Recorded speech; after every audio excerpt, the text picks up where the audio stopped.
Sound guy. He keyed me in on something. He's a leak? No, he was like, you have to get mic'd up quickly because I've got other stuff to do. Oh. I was wondering why you were in here so early. Andrew forced me to. Wow. We start with the end of the Vikings season. Founder. You're such a doofus. The clock struck midnight for Sam Darnold, Kevin O'Connell, and Brian Flores in the Vikings defense. I'm not putting it all on Sam. Everybody We're putting didn't enough show on up. him. There's enough on him. PM. PM. Pumpkin mode. Oh. Got sacked 9 times, lost a fumble. You said you defended him. Now you just go with the Well, he went pumpkin. What do you want me to do? I call like I see it. I'm like Al Michaels out here. Imagine if Al Michaels was like, he's going pumpkin mode. Sorry. Sacked 9 times. Not great. Pressured 26 times. And his rating under pressure, which used to be good, like, wow, we figured it out. Not so much. Nick, what did you learn about our friend Sam Darnold? Well, I learned a lot about Sam. I also learned a lot about you. This guy is unbelievable. During this same controversial morning meeting, our producers wanted to put something about pumpkin mode in the question. Well, I was like, no. I don't want that to be the question. I want your guys' answers to be the star. I'm out for self. And then he writes, struck midnight, PM, and then straight pumpkin mode. He must have said it 7 times before the show, before we got on camera. I changed So I don't know. You could say pumpkin mode. No, I mean, The first thing is nail, say pumpkin mode with authority. nails. Listen, he did, though. And it was back-to-back games. Yeah. So it was the first 16 games of the year, and then the biggest game of his career, and then the next biggest game of his career, which actually was bigger than the previous. All of a sudden, you're seeing ghosts again.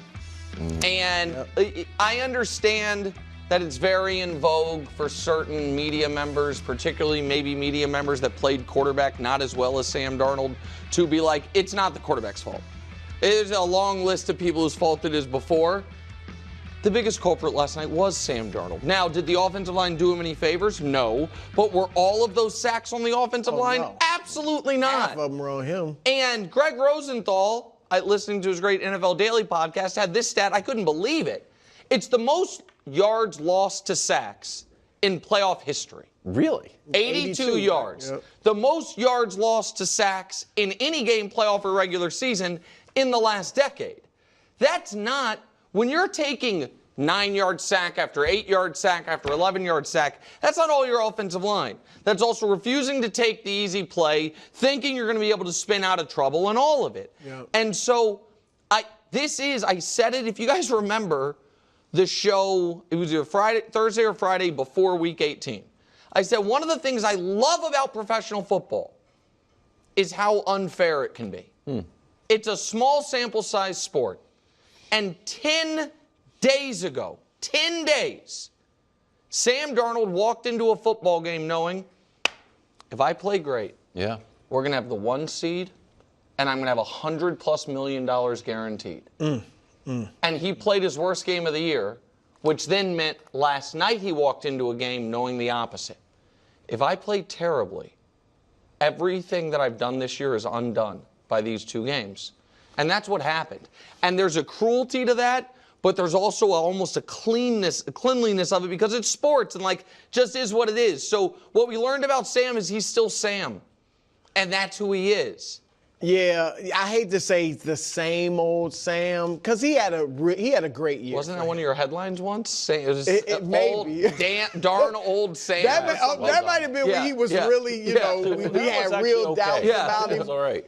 But darn old Sam. When the and you mentioned these last 2 games, the pressure was on. We said the Detroit game was the biggest of his career. This was his first playoff start. He only had a few really bad games this year. You know what another one of them was? Against the Jets. Oh. His former team, that not just a former team, but that drafted him, number 3. So I think all of that comes together. You saw him missing open receivers. You saw him holding the ball too much. And, of course, you saw him making costly turnovers that cost him the game. And, Nick, he cost himself, I hate to say it, even though I'm not like a Darnold fan, but he cost himself tens of millions of dollars at least, so if not, yes. Because remember, 2 weeks ago, I was saying Oh, it's a no-brainer that Minnesota brings him back. 2 years, $80 million, 3 years, $100, like Baker, maybe a little more. And I was than saying, that. I didn't think given how he was playing, I didn't think he'd take that if he had kept it up. And I did feel like, and I've been consistent on this, you guys will know, if I were another team, I would not pay Sam Darnold big money. I'm talking about before the last 2 games. Because I would be like, is it that system? Yeah, and all that. But now, if I'm the Vikings now, I'm looking at something similar to what I just gave you. 1 year, $10 million. So I'd say I'll bump you 1 year, $15 million.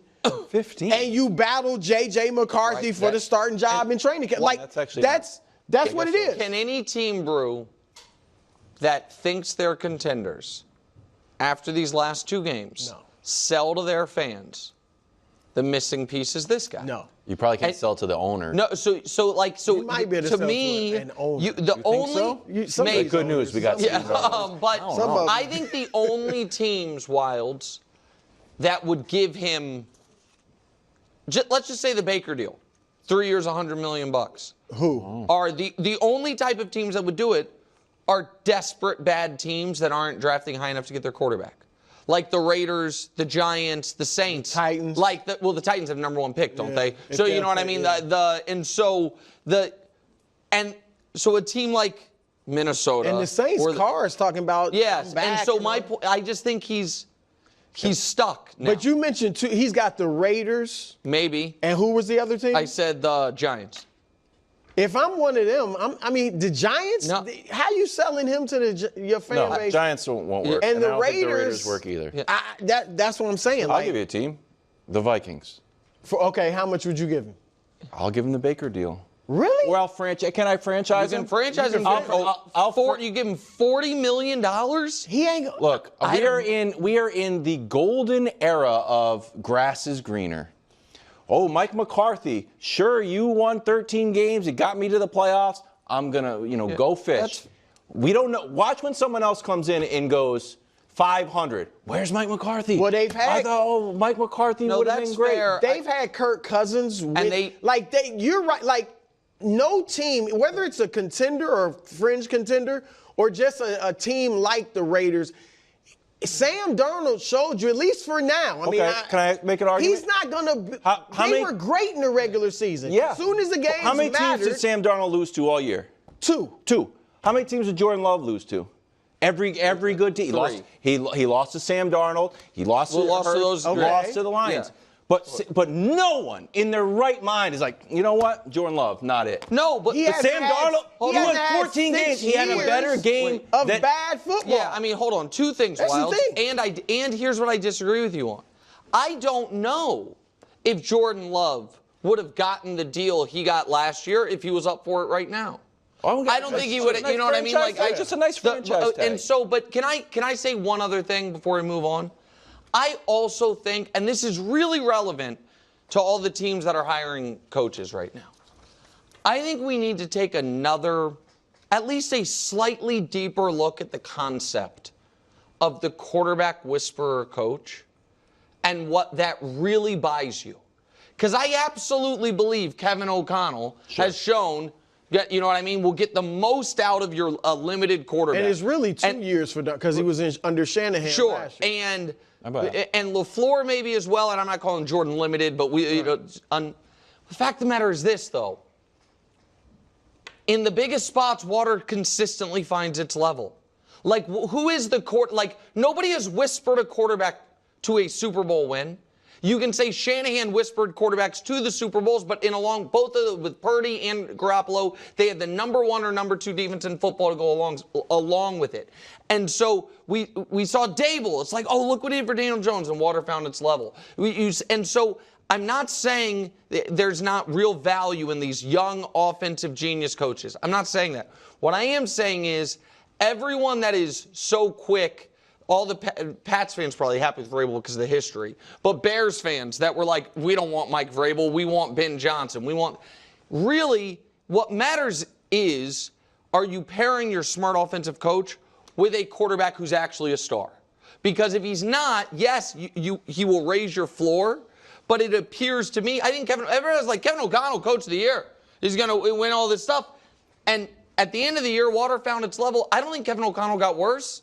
I think the quarterback couldn't be propped up anymore. Well, he has struggled in playoffs. I mean, they lost to Daniel Jones. Yes, so but that was he Kirk's does fault. deserve a little bit of criticism, and I think Kevin O'Connell's a great coach. The defense deserves a little bit too. Yeah, get rid of a guy who wins 14 games is wild. Any other, but I bring him back 1 year, 15 to 20 million. It's wild. It's not like cutting a guy. I don't have to give him the franchise tag because who's going to give it to him? Give him that much money. I would agree with you more if he had another year under contract. It's like, no, we're not cutting him. We're not doing anything. But if somebody offers him, if somebody does out there offer him the Baker deal, 2 years, $75 million. It's like, hey, I've got this on the table. 2 years, $75 million. Do you want to give me that? And you've drafted J.J. McCarthy and you saw this. I probably would not do that. I would be scared if Brian Flores gets a head coaching job and then there's J.J. McCarthy steps in. It's like, all right, we have a different DC and you're basically now a rookie. The Vikings are going to go backwards. Well, the Vikings are probably going to go backwards no matter what. They won 14 games. Yeah, meanwhile, Rams, they look pretty good. Stafford throws